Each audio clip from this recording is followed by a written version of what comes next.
رمضان كريم كريم كريم شهر عظيم عظيم عظيم.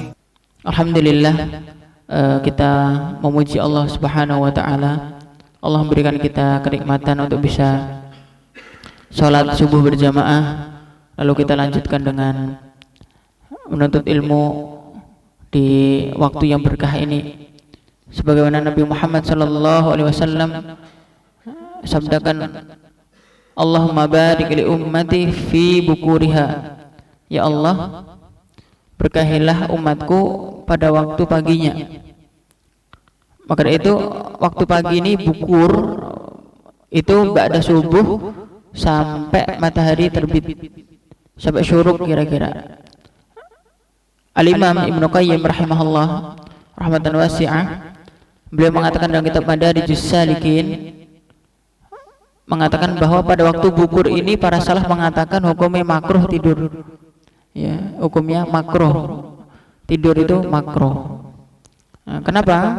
Karena waktu untuk bertasbih seharusnya berzikir. Nanti dalam surat Qaf ayat 39, wasabbih bihamdi rabbika qabla tulu'isy syamsi wa qabla al-ghurub. Ya, dan bertasbihlah, memuji Allah qabla tulu'isy syamsi, sebelum ya matahari terbit. Berarti sebelum matahari terbit itu bukan tidur tapi bertasbih. Berdasarkan ayat ini ya. Maka dari itu ada seorang syekh di Syam, guru daripada ahli qiraat di Syam, namanya Syekh Abdul Aziz Yunus Sud. Syekh Abdul Aziz Yunus Sud. Kalau kalian lihat mushaf-mushaf yang terbitan Syam, terbitan Syria, itu nanti akan ada lajnah Qur'annya namanya Syekh Abdul Aziz Yunus Sud. Syekh Abdul Aziz Yunus Sud, beliau itu kalau habis subuh sampai matahari terbit, habis asar sampai matahari tenggelam, itu tidak ngajar, enggak.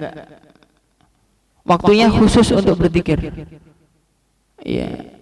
Kalian tahu Syekh Dr. Aiman Suwaid? Syekh Aiman Suwaid itu salah satu muridnya Syekh Yunus Sud yang mendapatkan ijazah qiraah. Ya, qiraat dari Syekh Yunus Sud. Itu nyetor ke Syekh Yunus Sud habis asar, ya Syekh satu halaman aja. Hah? Hada waktu tasbih. Ini waktu tasbih. Enggak. Pak Din nanti. Subhanallah, sampai seperti itu para ulama kita menjaga. Masya Allah. Jadi kalau memang seseorang itu butuh untuk tidur pagi, tunggu dulu matahari terbit. Tunggu dulu matahari terbit. Kalau waktu Indonesia jam 6:04 itu sudah pasti sudah terbit. Udah pasti sudah terbit. Maka itu nunggu waktu sampai segitu masa enggak kuat, ya kan?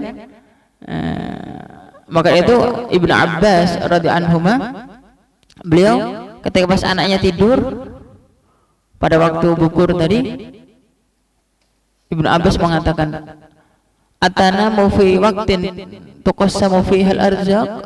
Apakah kamu tidur di waktu rezeki dibagi-bagi? Subhanallah. Maka itu nanti ada seorang sahabat Nabi namanya Sakhr Al-Ghamidi. Sakhr Al-Ghamidi. Sakhr Al-Ghamidi ini seorang saudagar. Dia apabila mengirim pegawai-pegawainya, nyuruh pegawainya kerja, itu selalu ba'da subuh. Maka itu lambat laun artinya bertambah. Kenapa? Menyongsong keberkahan doa Nabi Muhammad sallallahu alaihi wasallam tadi. Allahumma barik li ummati fi bukuriha. Dan para ulama dalam hal ini mengkiaskan bahwa tidak selayaknya seorang penuntut ilmu ba'da subuh tidur. Enggak pantas. Penghafal Quran ba'da subuh tidur, enggak pantas. Waktu berkah kok malah justru tidur. Seharusnya nuntut ilmu. Ya, maka itu nanti banyak para ulama ahli hadis, ahli Quran, namanya setoran Quran, setoran hadis, itu ya ba'da subuh. Barakallahu fikum. Nah, dan artinya pas pengajian ini kok diantarkan ada yang tidur, wah berarti nggak pantas. Ya, barakallahu fikum. Nah, ini anggap aja sebagai mukaddimah ya. Anggap aja sebagai mukaddimah. Saya mencoba berpikir. Besok saya mau nyampaikan apa ya? Takut pada tidur. Nanti kok isinya nasihat-nasihat pada tidur gitu. Masalah fikih aja deh biar mikir ya. Masalah fikih aja biar mikir. Tapi sebelum saya mau menyampaikan, saya mau mengkritik dulu. Barakallahu fikum, nggak apa-apa, dan saya agak berdesin sedikit. Kalian, saya sudah sering mendapati imam di al-Islam itu baca Al-Quran ya, itu tidak sesuai dengan sunnahnya ya. Jadi bacanya acak-acakan. Al-Quran itu turun bukan acak-acakan ya. Jadi Al-Quran itu wahdatul ma'ani, maknanya itu antara satu dengan yang lain itu saling berkaitan. Pertama. Kemudian wahdatul maudhu, antara satu tema dengan yang lain itu ada keterkaitan.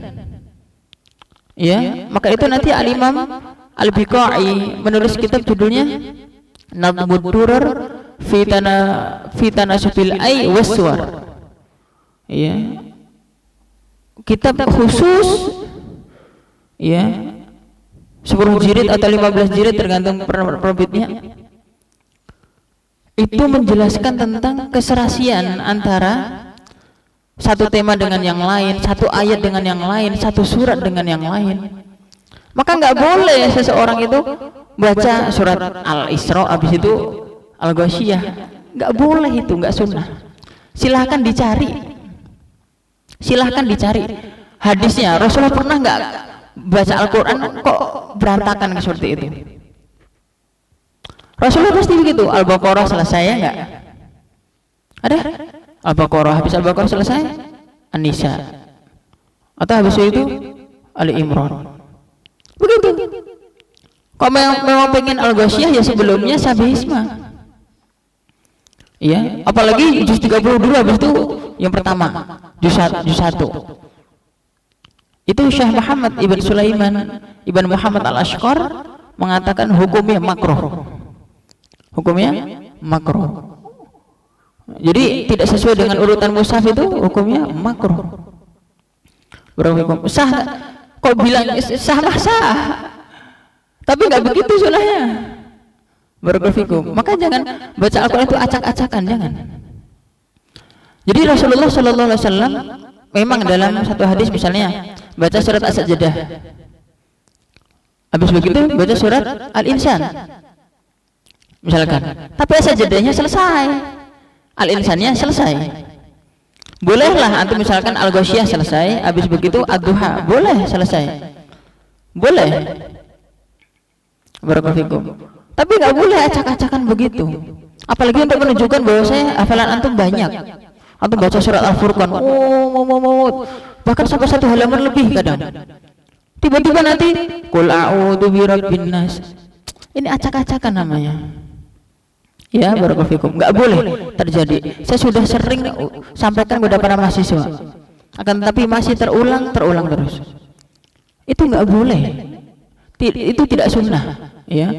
Dan Rasulullah tidak membaca seperti itu. Al-Quran tidak diturunkan seperti itu. Barakallahu fikum. Kan kita ini membaca Al-Quran sesuai dengan apa yang sesuai dengan yang diturunkan, ya. Barakallahu fikum. Naam, barakallahu fikum. Enggak apa-apa, ini kritik pedas ya. Enggak apa-apa lah. Tafadhol, mau diterima enggak diterima, pokoknya ini kebenaran seperti ini. Sejujurnya tadi saya enggak mau imam karena ada yang lebih fasih. Dalam hadis dikatakan ya ummul qauma aqra'uhum li kitabillah.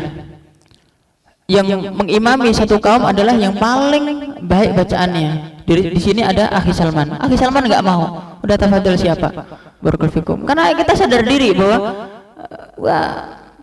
apa namanya bacaan seperti ini saja. Ya, ada yang hafidnya lebih bagus, masya Allah. Kita harus sadar diri. Bukan mentang-mentang karena saya ustadz kalian, kemudian setelah itu saya maju, enggak. Barakallahu fikum.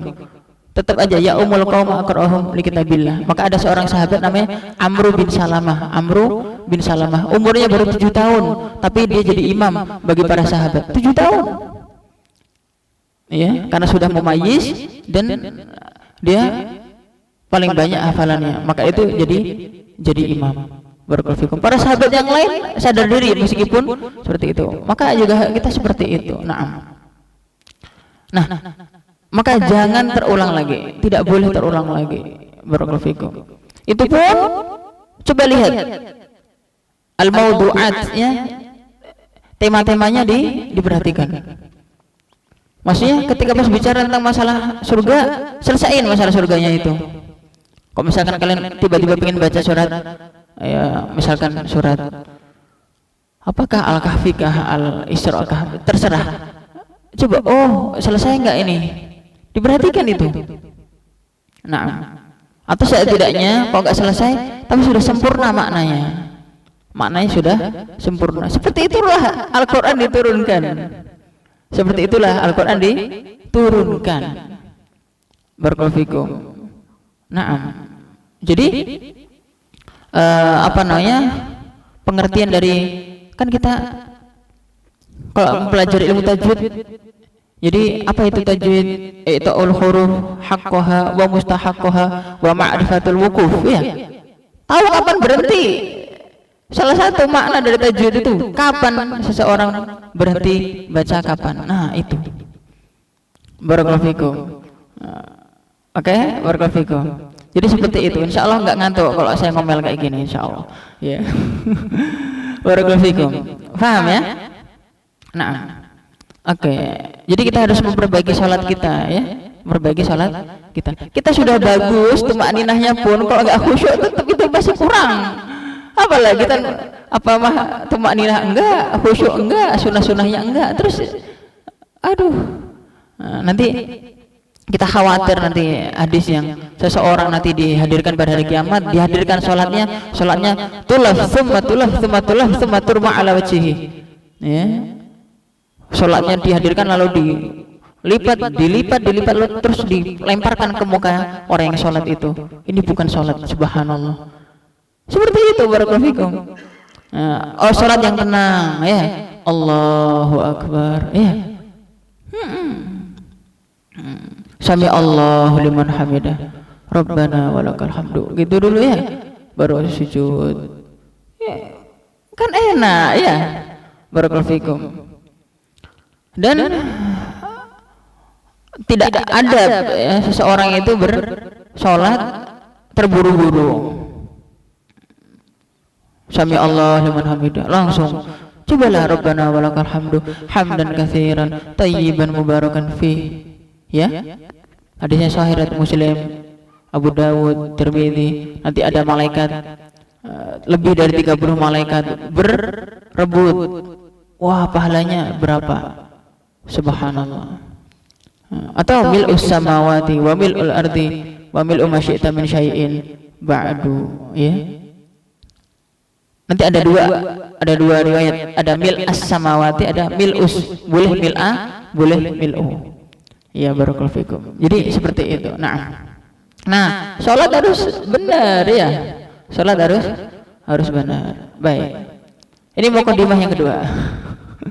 Mukadimah yang kedua. Ini enggak jelas ini saya ngomong apa. Pokoknya nanti apa namanya dipotong-potong aja video ya. Barakallahu fikum. Ini live enggak nih? Enggak kan? Enggak. Oke, barakallahu fikum. Oke, sekarang saya ingin bicara masalah zakat fitrah ya. Dan di zakat fitrah ini saya ajak antum berpikir nanti ya. Barakallahu fikum. Pertama, tujuan dari zakat fitrah itu dalam hadis dikatakan zakatul fitr ta'matun tuhratun lis-shaim wa ta'matun lil masakin. Zakat fitrah itu ya, membersihkan orang yang berpuasa dan memberi makan orang miskin. Diperhatikan hadisnya ini. Membersihkan orang yang berpuasa dan memberi makan orang miskin. Artinya seseorang apabila zakat fitrahnya diterima dan sah dan diterima, maka pahalanya adalah membersihkan puasa.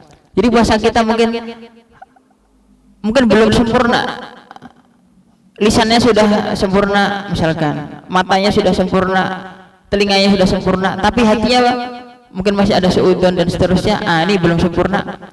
Barakallahu fikum, bisa dibersihkan nanti dengan zakat fitrah. Nah, implikasi dari seseorang yang zakat fitrahnya tidak sah, tidak mendapatkan pahala ini. Maksudnya apa? Sudah selesai salat Id, baru mengeluarkan zakat fitrah. Zakat fitrah terakhir adalah sebelum salat Id.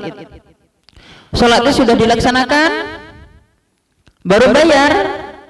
Dia tetap bayar, tetap wajib bayar karena mengqadha, akan tetapi pahalanya pahala sedekah, bukan pahala zakat fitrah. Kalau tidak mendapatkan pahala zakat fitrah, berarti tidak mendapatkan keutamaan tadi. Paham nggak? Ya, tidak mendapatkan keutamaan tadi. Keutamaan untuk dibersihkan puasanya. Maka hati-hati. Jangan sampai mengerjakannya, menunaikannya, mengeluarkan zakat fitrahnya setelah salat Id. Ini perlu diperhatikan. Oke. Yang kedua, wa tu'matun lil masakin, memberi makan orang miskin. Di sini ya, implikasinya adalah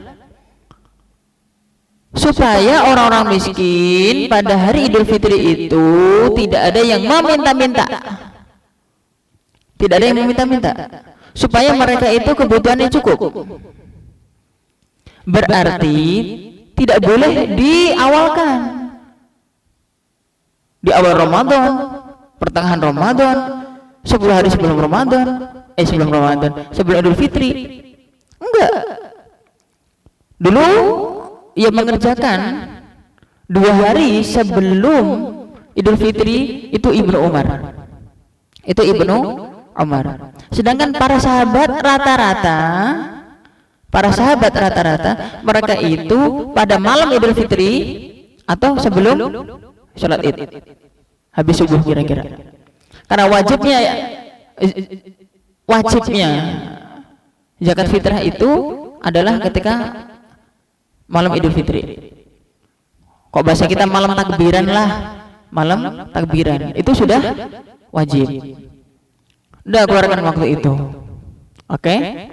Apabila dikeluarkannya 10 hari sebelumnya, ya habislah. Ya habislah. Jadi tidak tercapai tujuan tu'matun lil masakin, memberi makan orang miskin, enggak tercapai. Sampai sini paham ya? Baik, barakallahu fikum. Jadi kok 2 hari? Oke. Naam. Maka dari itu bagi panitia zakat, jika mendapatkan amanah atau titipan ya dari para muzaki, tidak boleh mengeluarkannya kecuali 2 hari sebelum Idul Fitri. Enggak boleh sebelum itu. Enggak boleh. Ya, karena tujuan tidak tercapai. Apakah seorang muzaki ketika pas dia berzakat 10 hari sebelum Idul Fitri atau 5 hari sebelum Idul Fitri itu sudah sah? Sudah sah atau belum? Ingat, itu bukan zakat. Ingat, saya kasih tahu, itu bukan zakat. Itu hanya menitipkan zakat. Sah apabila nanti sudah dialokasikan. Maka itu hukum panitia zakat itu nanti kita bahas habis ini insyaallah. Hukum panitia zakat itu hanya sebatas panitia saja, bukan amil. Orang yang mendapatkan titipan zakat. Paham sampai sini ya? Mereka hanya sebagai wakil saja. Dan wakil mengeluarkan zakat, nanti mengalokasikan zakatnya kapan? Sesuai dengan waktunya. Maka itu barakallahu fikum. nggak boleh mendahulukan seperti itu. Meskipun nanti ada fatwa dari sebagian ulama Syafi'iyah dan selainnya boleh ta'jilul zakatil fitr. Tapi ketika pas ada darurat ya. Ketika pas ada darurat. Nah, tapi kalau di masa-masa seperti sekarang ini ya tidak ada. Iya, barakallahu fikum. Di waktu-waktu darurat hukumnya boleh. Seperti pas 2020 berarti ya, 2020 ya. Itu misalkan di Mesir, kemudian di Tunisia. Itu dewan-dewan fatwanya itu mengeluarkan fatwa resmi. Bolehnya mengeluarkan zakat fitrah ya dikedepankan. Karena ketika itu sedang ya terlanda Covid dan seterusnya. Barakallahu fikum. Di waktu-waktu tertentu seperti itu boleh. Naam. Baik, barakallahu fikum. Atau di tempat-tempat bencana itu hukumnya boleh-boleh saja. Tapi kalau di masa-masa aman, di tempat-tempat yang aman enggak. Oke, barakallahu fikum. Oke, kemudian masih ke makna tu'matun lil masakin. Tu'matun lil masakin, memberi makan orang miskin. Zakat fitrah hanya untuk fakir miskin. Titik. Udah. Zakat fitrah hanya untuk fakir dan miskin. Bukan untuk 8 asnaf. Bukan untuk fi sabilillah. Bukan untuk ibnu sabil. Bukan untuk apa dan seterusnya. Pokoknya fakir dan miskin. Itu menurut jumhur ulama. Menurut jumhur ulama. Nanti untuk fisabilillah, untuk ini, untuk gharib dan seterusnya, itu dari zakat mal. Itu dari zakat mal. Maka itu zakat fitrah itu tu'khadhu min agniyaihim li fuqaraihim. Diambil dari orang kaya mereka untuk orang fakir mereka. Ya, barakallahu fikum. Maka itu enggak benar tuh panitia zakat ketika pas beras banyak, wah capek mengalokasikannya, akhirnya dijadiin duit, habis itu untuk bangun masjid, nggak sah hukumnya. Barakallahu fikum. Nggak sah, karena Rasulullah sampaikan zakat fitr tu'matun lil masakin. Itu haknya orang miskin. Dan orang miskin itu boleh mendapatkan zakat fitrah sampai kebutuhannya setahun itu tercukupi. Nggak apa-apa, nggak masalah. Nggak apa-apa, nggak masalah. Jadi nanti para ulama memfatwakan, ya, memfatwakan zakat satu orang boleh dibagikan untuk berapa orang. Zakat berapa orang boleh diberikan kepada satu orang. Paham sampai sini? Dan yang paling utama itu adalah zakat fitrah itu kita berikan dari tangan kita sendiri, bukan dari tangan orang lain. Sekarang begini, pertanyaan, siapa yang paling berhak mendapatkan zakat fitrah kita? Yang paling berhak mendapatkan zakat fitrah kita siapa? Kerabat kita, kerabat kita, tetangga-tetangga kita sendiri, bukan orang jauh-jauh. Nah, jadi misalkan nih, kita punya sepupu, kita punya keponakan, kita punya Pak D, kita punya bule, kita punya apa? Mereka yang paling berhak mendapatkan zakat fitrah kita. Bagaimana kita bisa memastikan jika bukan dari tangan kita sendiri terus kita wakilkan kepada orang lain? Para sahabat dulu ketika pas mengalokasikan zakat pakai tangan mereka sendiri. Dan terbiasa para sahabat itu ketika habis subuh sebelum sholat Idul Fitri mereka udah nenteng zakat fitrah, kasihkan ke orang miskin, langsung ke lapangan. Itu yang dilakukan oleh para sahabat. Jadi panitia-panitia itu zaman modern saja. Kan waktu yang paling utama kapan mengeluarkan zakat fitrah? Sebelum sholat Id. Bagaimana jika kita wakilkan ke orang lain? Ya? Kalau kita pakai tangan kita sendiri, oh tetangga kita ini, udah kasihkan ke tetangga, sah. Dan si tetangga itu tidak perlu mengatakan begini, misalnya, Saya ngasih ke tetangga saya. Oke? Iya. Kemudian ada ustadz yang lain ngasih ke tetangga saya juga. Saya ngasih, si ustadz yang lain ngasih, misalkan, atau tetangga yang lain ngasih. Dia nggak perlu mengatakan, oh saya sudah dapat dari Ustadz Muiz. Nggak perlu. Dia dapat 1 kuintal pun hukumnya sah. Dapat 1 kuintal pun hukumnya sah. Selama memang orang miskin yang mendapatkan itu sah. Selesai. Sampai dia kira-kira kebutuhannya setahun tercukupi. Itu yang difatwakan oleh para fuqaha. Maka itu tahun 2017 kira-kira ada seorang dokter ya, bilang sama saya begini, Ustadz, di Jogja di universitas saya ada bertonton beras. Ustadz mau nggak mengalokasikan? Astagfirullah, dalam hati saya, ini Pak dokter nggak paham fikih. Itu tukang becak kasih aja tuh 100 kilo pengemis atau pemulung kasih 100 kilo udah sah itu hukumnya secara fikih. Barakallahu fikum. Dan tidak ada dalam hukum fikih itu harus rata masing-masing 10 kilo, nggak ada seperti itu. Apalagi yang kira-kira itu nggak butuh malah kita kasih, nggak ada seperti itu. Adil itu diberi sesuai dengan porsinya dan kebutuhannya. Bisa jadi satu orang miskin dapat 200 kilo, yang satu dapat 100 kilo, yang satu dapat 50 kilo. Seperti itu yang benar. Ini orang miskin, anaknya 7. Masa antum kasih 10 kilo?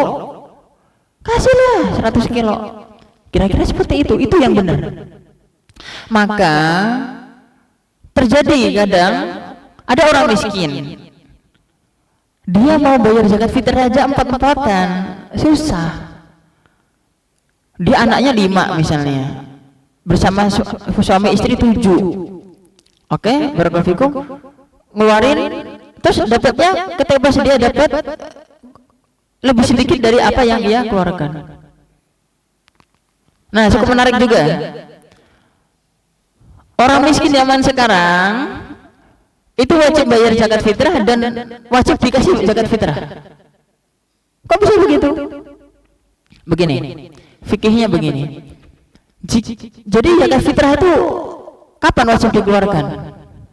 Ketika seseorang memiliki kebutuhan makan sehari semalam, lebih dari sehari semalam, itu udah wajib bayar zakat fitrah. Nah, sekarang orang miskin pun kira-kira 3 hari kemudian pun masih punya stok, bahkan sepekan kemudian pun masih ada stok. Maka itu mereka wajib bayar zakat sesuai dengan kemampuannya ya. Barakallahu fikum. Wah, kayaknya seharusnya bayarnya 15 kilo, mengeluarkannya 15 kilo, tapi ternyata bisanya 7 kilo karena yang tersisa dari kebutuhannya adalah 7 kilo, nggak apa-apa, keluarin 7 kilo. Yang seperti ini secara fikih kan wajib bayar zakat. Akan tetapi dia statusnya zaman sekarang juga miskin, wajib dapat zakat seharusnya. Seperti itu. Na'am, barakallahu fikum. Kemudian jadi memang tapi kemudian ya mungkin bisa dilihat juga lah kondisi sosial kita ya. Secara fikih memang seperti itu, kondisi sosial kita kadang ada saling iri dengki ya. Kok dia dapat 100 kilo, saya cuma dapat 30 kilo misalnya gitu ya. Ya itu mungkin panitia bisa bisa memikirkan. Akan tetapi secara hukum fikih sebenarnya seperti itu. Nah, maka antum bayar zakat fitrah, udahlah. Teman antum kan butuh duit, antum kasih. Kira-kira seperti itu. Nah, itu sah. Apalagi antum ya, kecuali di antara antum yang orang kaya. Nah, yang kita kira-kira tampangnya melas, nah udah kasih, itu udah sah, itu zakat fitrahnya antum. Barakallahu fikum. Jadi seperti itu. Oke, nah. Oke. Sebelum kesana kemari, takaran zakat fitrah takaran zakat fitrah itu 1 sa'. 1 sa' itu 5 mud. 5 mud. Nah, ini berapa ini? 5 mud ini berapa nih? Ditetapkan oleh Syekh bin Baz rahimahullah, kemudian juga Hay'ah Kibaril Ulama, ya, apa namanya? Hay'ah Kibaril Ulama Saudi, itu 3 kilo. Itu 3 kilo. Aman nih, 3 kilo. Barakallahu fikum. Meskipun di sana ada yang pendapat 2,5 kilo, ada yang pendapat 2,7 kilo, dan seterusnya. Bahkan ada mud nabawi itu ya. Tahu kalian mud nabawi? Jadi mud, jadi ada riwayatnya ya. Syekhuna Farid hafizahullah faqallahu asra wa ajilan. Itu mendapatkan sanad itu ya. Sanad mud itu. Iya. Kemudian apa? Ada seorang ustadz ketika itu mencoba untuk ini mud diisi beras ya. Apa namanya diisi beras, kemudian kira-kira 1 sok berapa? Jadi kok 2,7 kilo sekian. 2,7 kilo sekian. Ditetapkan oleh Hay'ah Kibarul Ulama tadi 3 kilo. Udah. Ya, kira-kira sejak 2016 lah saya pribadi mengamalkan fatwa ini. Pokoknya 3 kilo. Ya. Pokoknya 3 kilo. Berarti bayar fidyah. Fidyah itu kan nisfu sa', setengah sa'.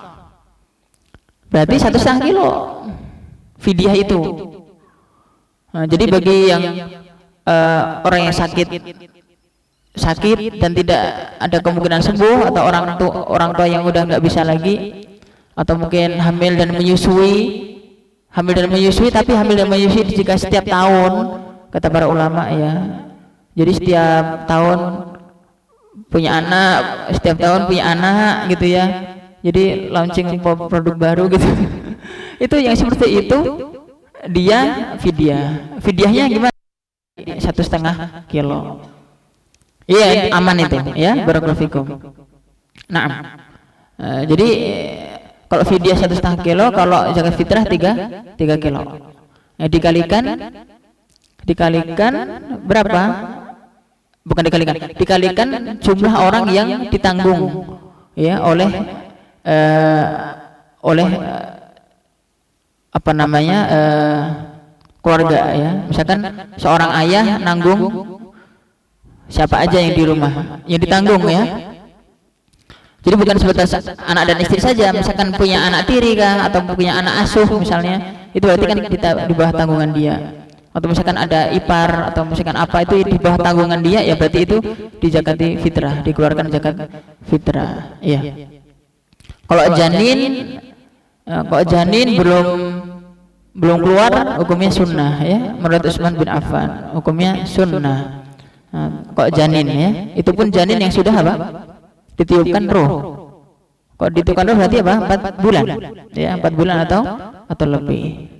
Karena kalau belum ditiupkan roh berarti kan belum makhluk itu ya, belum makhluk. Tapi kalau sudah ditiupkan roh, sudah makhluk, dan itu sunnah dikeluarkan zakat fitrah. Tapi kalau jika belum. Baik, barakallahu fikum. Jadi seperti itu. Nah, kemudian barakallahu fikum, ada sesuatu yang cukup menarik. Sah nggak hukumnya jika seseorang itu dikeluarkan zakat fitrahnya oleh orang lain yang tidak ada hubungan kerabat sama sekali? Ya, misalkan saya ngeluarin zakat fitrah untuk salah seorang dari kalian. Ya, misalkan, wah ini kayaknya ini udah saya bayarin aja, hukumnya boleh nggak? Sah nggak? Sah? Sah? Nggak sah? Atau sah? Jadi hukumnya sah ya apabila diizinin. Jika diizinkan. Saya bilang, "Akhi, antum saya zakatin fitrah deh." Ya. Oh iya Ustaz. Udah, itu sah. Barakallahu fikum. Nah, maka itu nanti ada pembantu. Seorang punya pembantu. Pembantu itu wajib bayar sendiri atau dibayarkan oleh tuannya? Pembantu, antum orang kaya nih, punya pembantu 5, masya Allah. Pembantu antum bayarkan zakat fitrah atau harus bayar zakat sendiri? bayar zakat sendiri karena antum gaji. Kecuali jika memang antum yang menanggung hidupnya.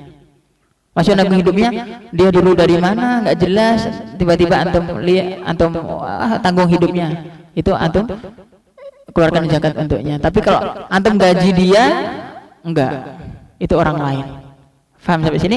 Barakallahu fikum. Jadi seperti itu. Nah, barakallahu fikum. Kemudian terkait dengan panitia.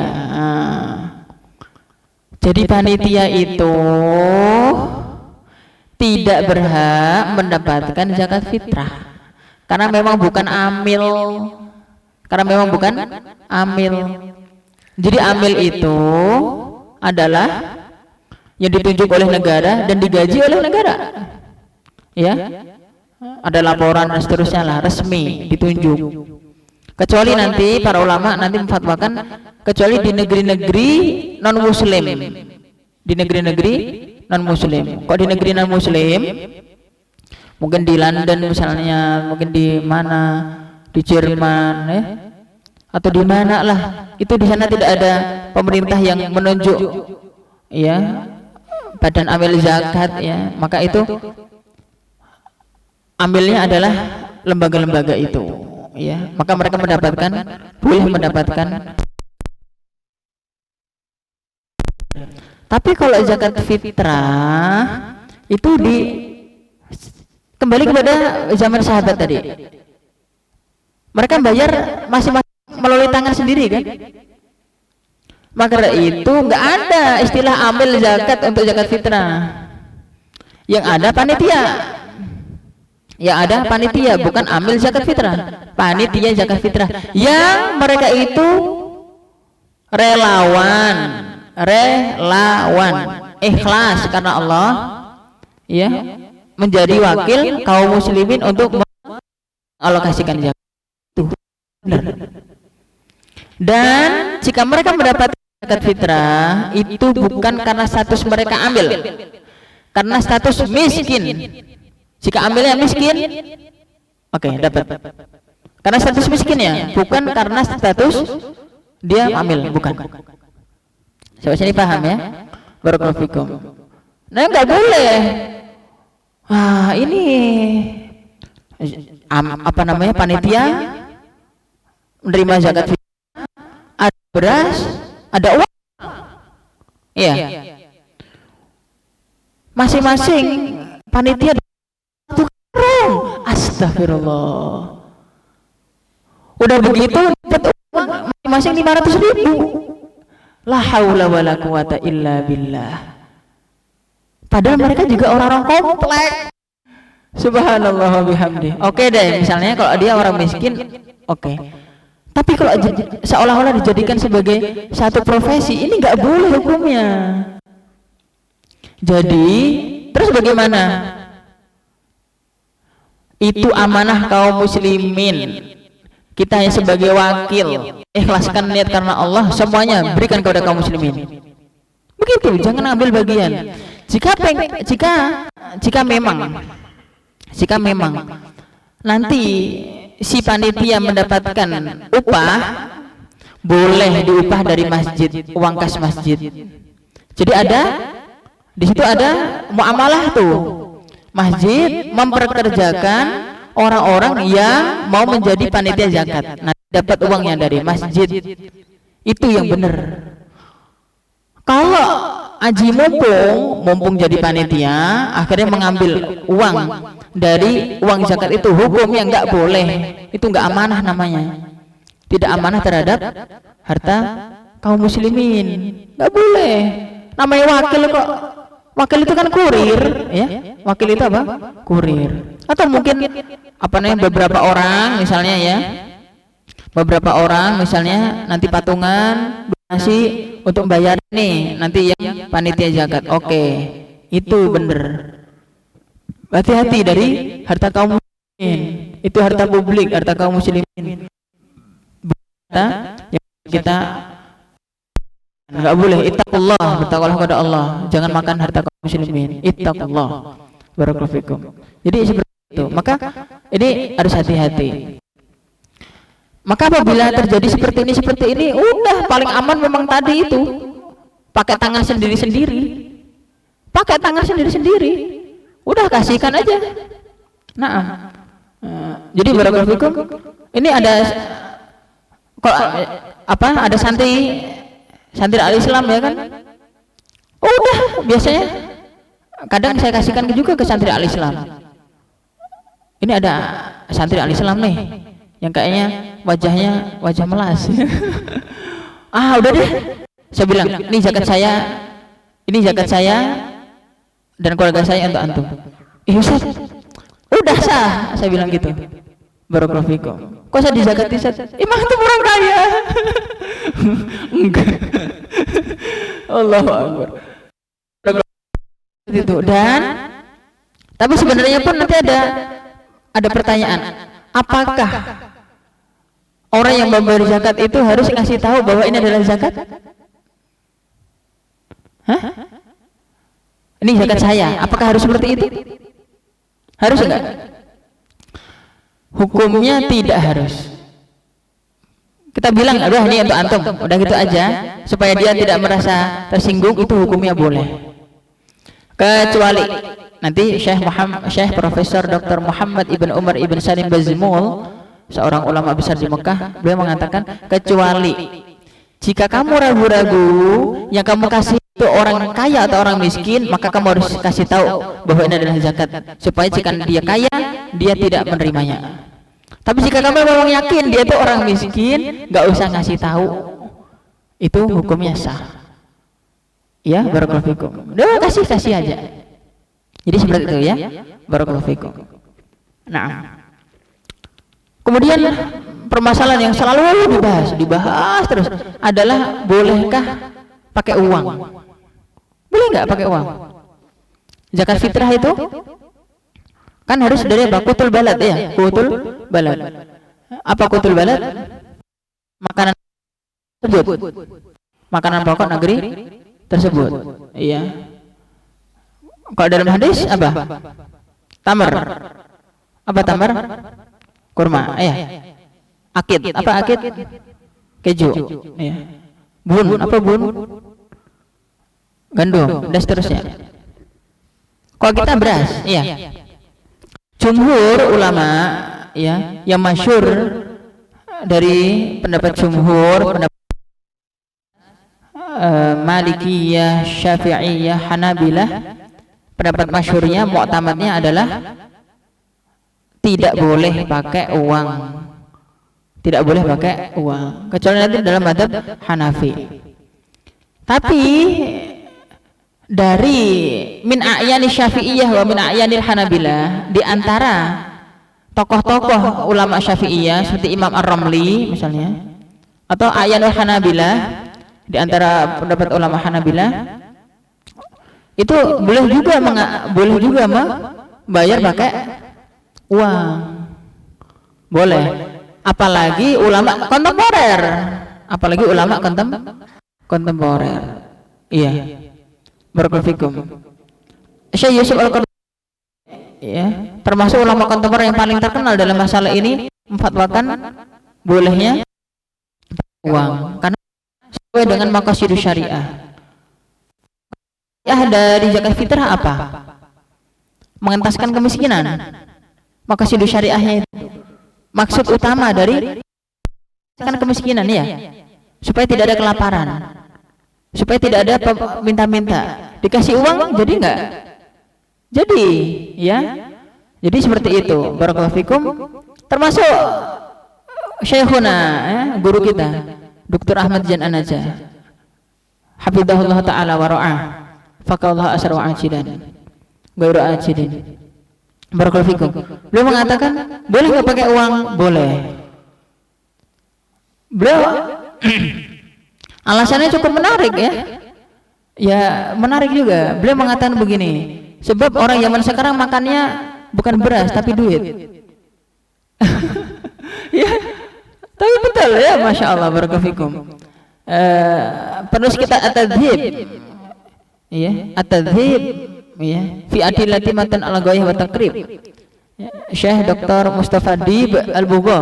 Saya sendiri dengar langsung ketika itu beliau mengatakan juga boleh pakai uang. Ya boleh pakai uang. Beliau termasuk Syafi'i zaman sekarang, mu'asirin. Barakallahu fikum, hukumnya boleh. Barakallahu fikum. Tapi ya tentunya tadi kira-kira yang sesuai dengan harga 3 kilo. Sesuai dengan harga 3 kilo. 3 kilo beras dan beras yang biasa kita makan ya. Bukan beras jatah, bukan. Bukan beras jatah, bukan beras bulog. Bukan. Oke, barakallahu fikum. Misalkan kita biasa makan 10.000. Oh iya. Kalau hitungannya ke liter, kalau kilo itu kan 3 kilo. Tapi sering kita ditanya, kok liter berapa? Kalau liter itu 3,9 sekian liter. Udah dibikin aja 4 liter, aman. Paham ya? Jadi 4 liter berapa?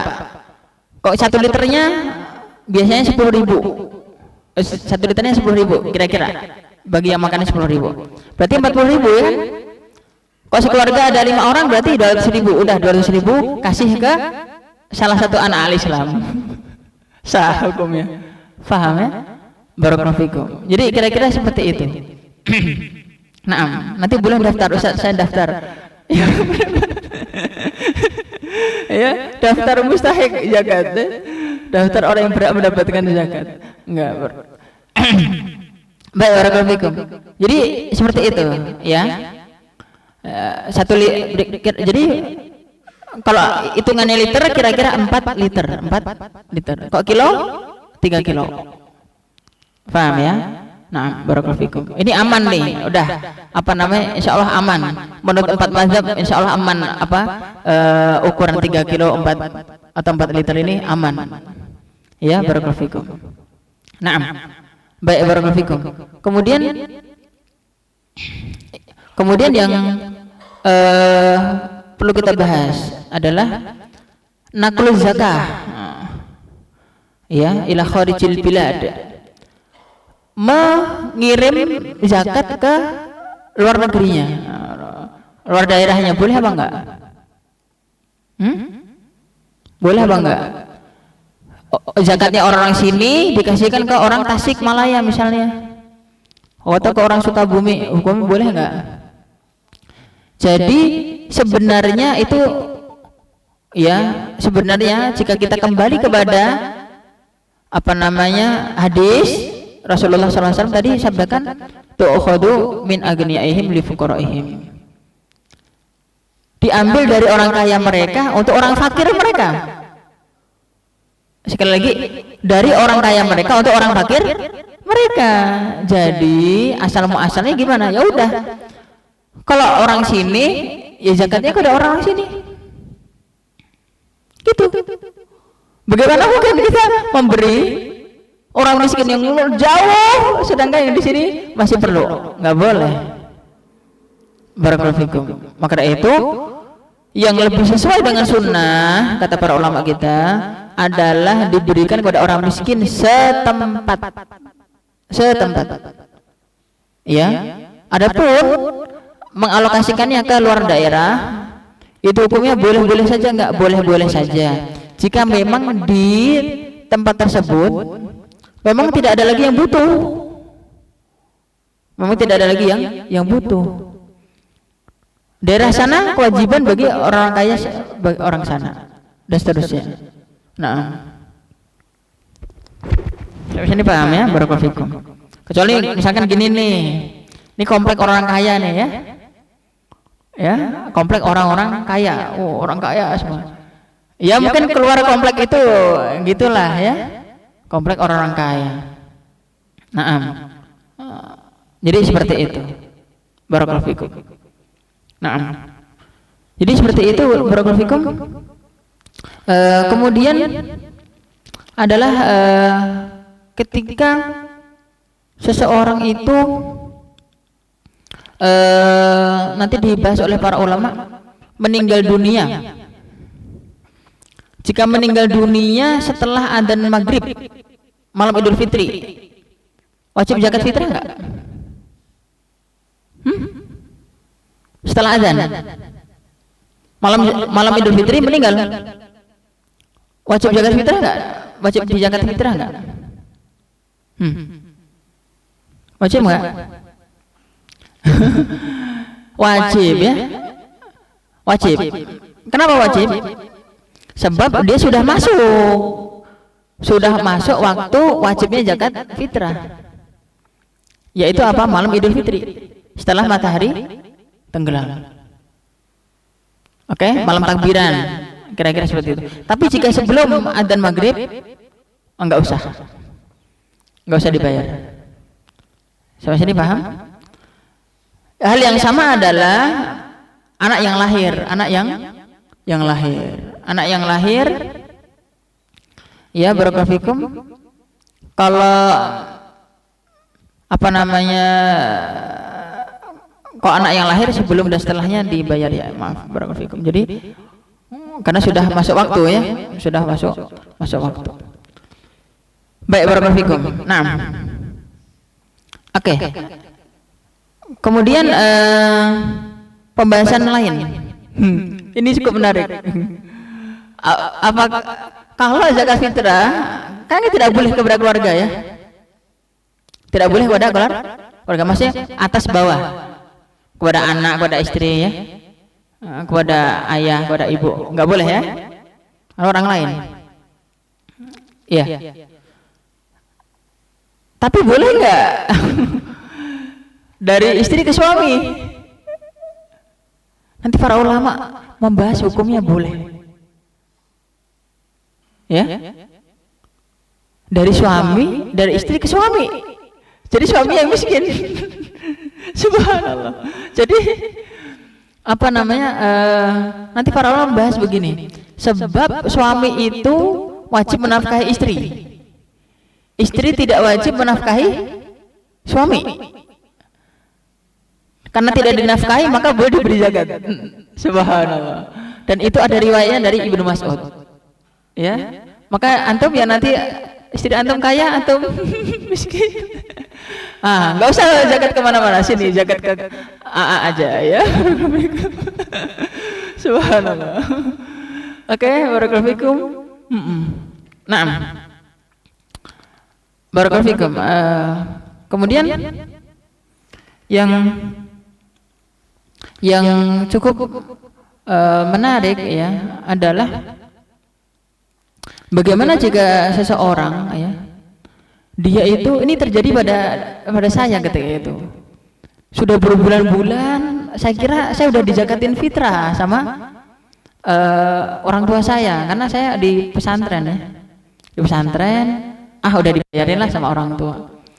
Ternyata orang tua belum bayarin zakat fitrah. Subhanallah. Ya, kirain udah di sana gitu. Ternyata belum. Orang tua juga ngiranya udah, ternyata belum. Gimana? Wajib bayar enggak? Saya wajib bayar zakat fitrah untuk saya enggak? Ada yang pernah kejadian kayak gini enggak? Enggak pernah. Orang tua kalian masya Allah ya, luar biasa. Nah, oke. Pernah kejadian, wah, hukumnya gimana? Wajib.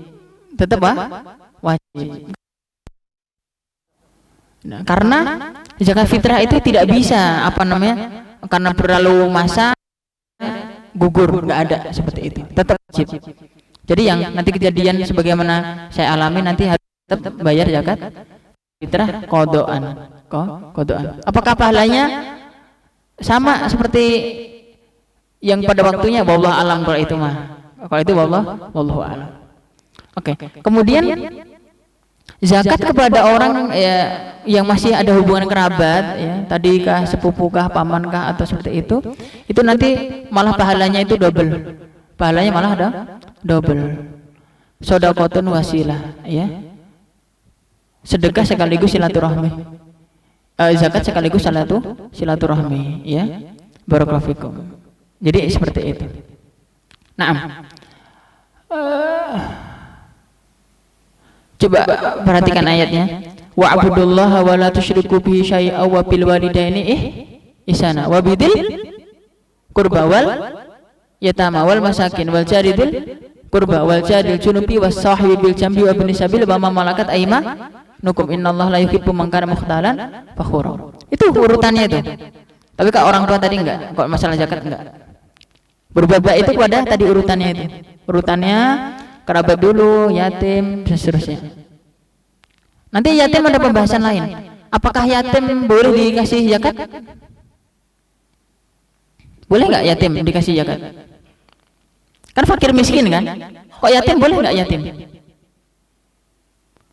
Yatim tergantung. Kok yatimnya yatim miskin karena status miskinnya, bukan status yatimnya. Oke? Karena yatim itu tidak masuk golongan. Kecuali jika yatimnya miskin, karena status miskinnya. Karena ada yatim yang kaya. Ada yatim yang kaya, dapat warisan banyak dari keluarganya, kaya dia. Iya. Yatimnya presiden misalnya gimana? Banyak lah masa dikasih zakat. Iya, barakallahu fikum. Jadi statusnya. Kira itu ya, barakallahu fikum. Saya kira udah jelas lah. Kita udah otak, insyaallah saya kira sudah jelas. Ada yang mau ditanyakan? Udah nggak usah ada. Udah jelas lah insyaallah. Oh ya udah. Silakan barakallahu fikum.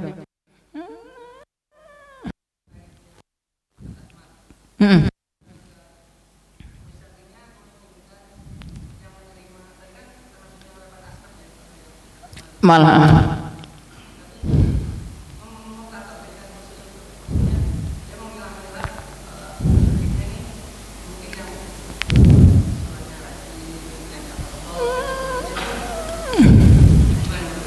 oh gitu. Bagusnya itu malahan. Jadi kalau Syekhul Islam Ibnu Taimiyah rahimahullah rahmatan wasi'ah memfatwakan dalam majmu' fatwanya, jangan kasih zakat orang yang suka maksiat. Ya.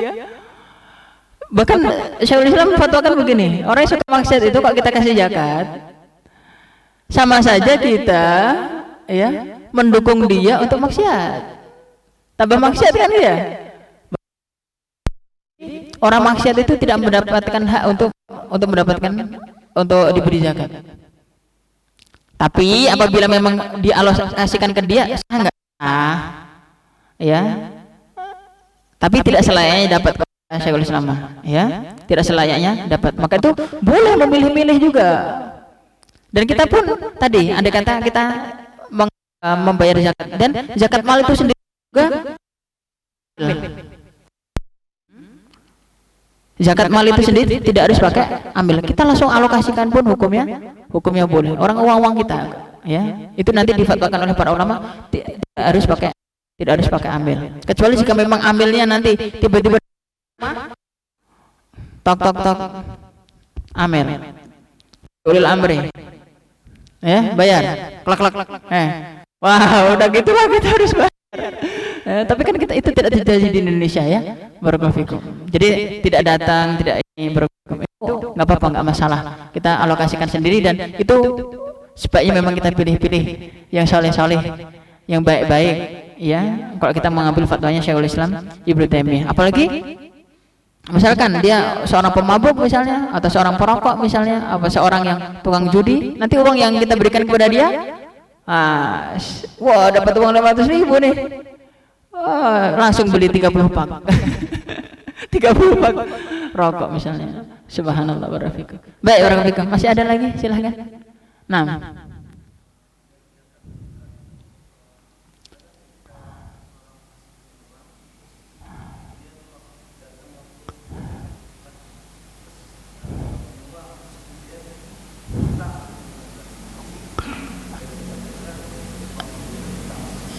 oh zakat fitrah utang.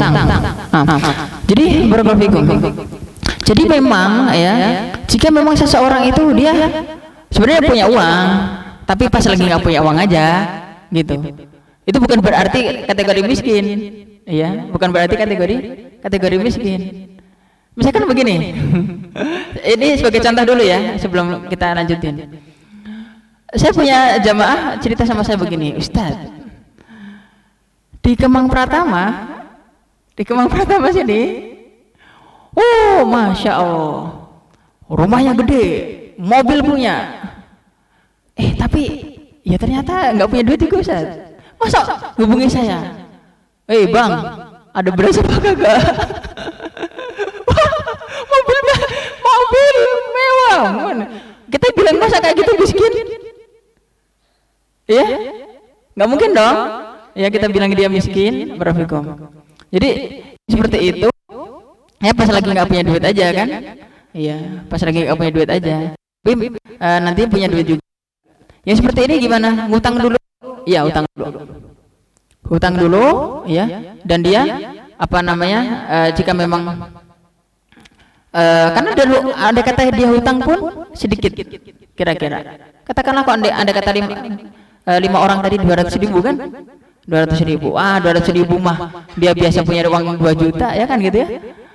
20 juta, 200 juta gitu. Ini baru banget nih, lagi nggak ada nih. Kemarin baru dibelanjain apa lagi nggak punya duit. Ya seperti itu, tetap bayar zakat. Barakallahu fikum. Nah, tapi kalau misalkan seseorang yang memang dia kaya kemudian bangkrut, nggak punya uang memang seperti ini dizakati.